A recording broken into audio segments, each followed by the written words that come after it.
Hello everyone. आज हम लोग बात करने जा रहे हैं एस्ट्रॉल के बारे में। और करंट मार्केट सिचुएशन को देखा जाए तो पूरे मार्केट में अच्छा खासा करेक्शन में ये वॉर और अनसर्टेनिटी एटसेट्रा की वजह से। सो मैंने एस्ट्रॉल के स्टॉक को देखा तो वो न्यू हाई का हाई बात थी, इसलिए मैंने उसे रिसर्च करना स्टार्ट किया। और जो भी मुझे रिसर्च में फाइंडिंग हुई है वो आज की इस वीडियो में हम शेयर करेंगे। तो सबसे पहले स्टार्ट करते हैं एस्ट्रॉल के बिजनेस मॉडल से। तो एस्ट्रॉल वही पीवीसी पाइप सप्लाई करता है। उसका अच्छा खासा 2 लाख प्लस रिटेलर तक डिस्ट्रीब्यूशन है, 3200 प्लस उसका डिस्ट्रीब्यूटर है। बट उसका जो मेन प्रोडक्ट है पीवीसी पाइप, उससे उसका रेवेन्यू आता है 72%। अगर उसमें एडेसिव, जो आपने देखा होगा एडेसिव मतलब फेविकोल, आप अच्छा ब्रांड है। फेविकोल भी एक एडेसिव है। फेविकोल है, वो नेम है उसका बेचने का। तो जो एडेसिव है उससे उसका 25% की बिजनेस आता है। कुछ 3% उनका स्पेशल पेंट बिजनेस है और 8% ये बाथवेयर एक्सेट्रा से रेवेन्यू आता है। तो और करेक्ट मार्केट सिचुएशन देखा जाए तो जो उनका मेन बिजनेस है पीवीसी पाइप का, तो वो इलेक्शन ईयर से FY 25 से करेक्टली उसमें वॉल्यूम ग्रोथ नहीं था। 1 से 2%, 3% हार्डली कोई वॉल्यूम ग्रोथ होता। बट लास्ट क्वार्टर से Q2 से, उसमें Q2 में 20% के आसपास वॉल्यूम ग्रोथ था। Q3 में उसका वॉल्यूम ग्रोथ था 17%। और Q4 में भी एक्सपेक्टेशन है कि अच्छा वॉल्यूम ग्रोथ आएगा। तो उनका क्या हो रहा है कि इसमें वॉल्यूम ग्रोथ अच्छा आ रहा है। अप्रॉक्स 2 साल बाद इसमें के वॉल्यूम में रिकवरी स्टार्ट होगी। और एक्सपेक्टेशन है कि यहाँ से 2 से 3 साल तक आराम से एक डिसेंट वॉल्यूम ग्रोथ रहेगा। बहुत से उसके माइक्रो होते हैं, उस पर डिपेंड करेगा। बट एक्सपेक्टेशन है कि हाँ 2 साल बाद रिकवरी हुई है तो कुछ समय तक उसमें वॉल्यूम ग्रोथ अच्छा रहेगा। बट इसमें वॉल्यूम ग्रोथ अच्छा था लास्ट 2 क्वार्टर से, इसलिए इसके एबिटा मार्जिन करेक्टली इसके जो एवरेज है 16 to 18% मैनेजमेंट गाइडेंस है, उसे 1% अधिक है। मीन 90 के आसपास उसके एबिटा गए अभी करेंटली में। उनके 16 to 18% इसका एवरेज रेंज है। तो 19% से एक्सपेक्टेड है कि वो 1% टारगेट 100 BPS नीचे आएगा। मीन 16 to 18 के रेंज में आ गए। इनका एडेसिव बिजनेस जो है उसका भी जो इंडिया में बिजनेस है, उसमें भी जो उसका मार्जिन गाइडेंस है उससे ऊपर है। मीन वहाँ पे भी आपके मार्जिन डिरेक्ट होंगे। जो करेक्टली ये पीवीसी है उसमें मार्जिन नीचे आ रहा है, एडेसिव में भी नीचे आएंगे। एक्सपोर्ट में इनके मार्जिन बढ़ेंगे, पेंट में बढ़ेंगे। बट उस सेगमेंट बहुत छोटा है, हार्डली 5 to 10% वो कंट्रीब्यूट करता है एक्सपोर्ट और प्लस ये आपके अदर बाथवेयर पेंट एक्सेट्रा। तो यहाँ पे मार्जिन बढ़ेंगे बट इनके जो मेन बिजनेस है एडेसिव और ये पीवीसी, उसमें मार्जिन आपके घटेंगे। अब बात करते हैं इनके कैपेक्स के बारे में। तो जो भी रॉ मटेरियल होता है पाइप का, इंडिया करेंटली जो कॉस्ट है उसका 60% का रॉ मटेरियल कॉस्ट है।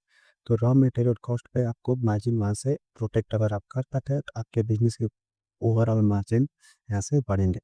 तो उनकी जो करेंटली एक 40,000 टन की एक कैपेसिटी है CPVC की, वो सेकेंड क्वार्टर में FY 27 में लाइव होने वाली है। मीन उनके जो रॉ मटेरियल है उसका जो करंटली ये इम्पोर्ट करते थे, इसलिए इन्होंने खुद के यूज के लिए यहाँ पे कैपेसिटी डेवलप की।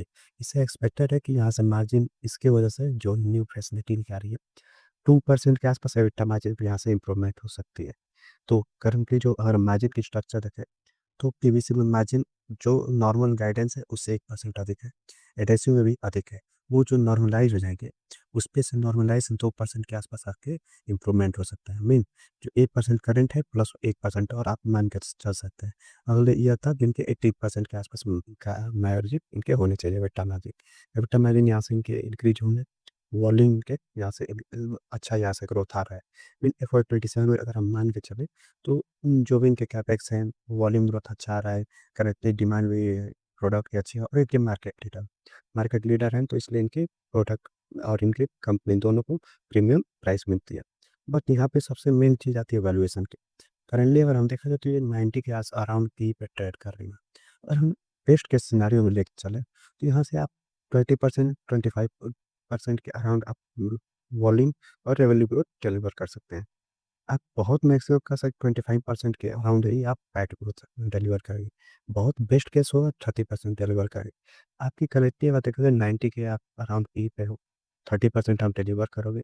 फिर भी स्टिल अगर हम उतना अगर मान कर भी चलें तो हम 70-75 के ये फॉरवर्ड भी बैंक FY 27 के आप मार्केट लीडर है एक्स्ट्रा, फिर भी इतना वैल्यूएशन देना आई थिंक मेरे लिए जस्टिफाई नहीं होगा। अगर आपको अच्छा लगता है तो आप देख सकते हो। अगर मुझे कभी भी एक मार्केट लीडर हो जो 20-30% पे ग्रोथ कर रहा हो तो मैं इतना वैल्यूएशन देने में लाइक कंफर्टेबल नहीं हूँ। अगर हम बात करें सी इंडस्ट्री को, बहुत सी कंपनी है लाइक पाइप में ही अगर देखें स्टील स्टेनलेस स्टील और स्टेनलेस स्टील पाइप में, तो उसमें एक कंपनी है विनस पाइप की, जो करेंटली 20 के पीप्स नीचे पे ट्रेड कर रही है।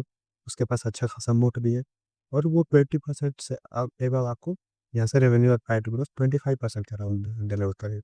आई will rather invest in Venus pipe than extra. भले ही आपके पास एक्स्ट्रा में अच्छा खासा वॉल्यूम ग्रोथ आने वाला है, बट अगर हम प्राइस देखें तो वो ऑलरेडी प्राइसड इन हो, जो भी वहाँ से आपकी यहाँ पे एक्सपेक्टेशन है वो ऑलरेडी स्टॉक में प्राइसिंग हो चुका है। इसीलिए इतना हाई पे की वजह से ही अगर हम देखें तो लास्ट 3 से 4 साल में कोई भी यहाँ से प्राइस में मूवमेंट नहीं है, फ्लैट है 3 से 4 सालों में। और जिस हिसाब से करें अगर वैल्यूएशन है, तो एक्सपेक्टेशन तो वही है कि 1 से 2 साल नेक्स्ट वही फ्लैट रहेगा। मेबी यहाँ पे शॉर्ट टर्म के लिए कुछ इम्प्रूवमेंट हो, स्टॉक प्राइस और मूव करे, बट वही स्टॉक प्राइस मूवमेंट की वजह से हम इस स्टॉक में इन्वेस्ट नहीं कर सकते। वैल्यूएशन सबसे मोस्ट इम्पोर्टेंट थिंग है। अगर शॉर्ट टर्म में अच्छा खासा वहाँ से इंक्रीज है कि लाइक रेवेन्यू ग्रोथ अच्छा आने वाली है, वॉल्यूम अच्छा आने वाला है, उस वजह से हम इतनी हाई पे इन्वेस्ट नहीं कर सकते, क्योंकि हमारा मेन मोटिव है एक लॉन्ग टर्म इन्वेस्टमेंट, ना फिर शॉर्ट टर्म ये मार्जिन एक्सपेंशन की प्ले करना है। अगर मार्जिन एक्सपेंशन में प्ले करता हो तो जब इनका Q2 में अच्छा वॉल्यूम होता है तभी अगर हम इन्वेस्ट किए होते, तो मे बी थोड़ा बहुत 20-30% 40% गेन लेके हम एग्जिट कर देते। बट करेक्टली अगर देखा जाए तो आई डोंट थिंक, अगर मुझे पर्सनली इन्वेस्ट करना हो तो मैं कभी भी इन्वेस्ट नहीं करूँ करेक्ट वन में सकता। मे बी यहाँ से स्टॉक थोड़ा और नीचे, थोड़ा नहीं बहुत अच्छा खास करेक्शन हो, अराउंड 50-60-70 के पी पे मिले तो मैं मे बी इन्वेस्ट कर सकता हूँ। But this is my personal thesis.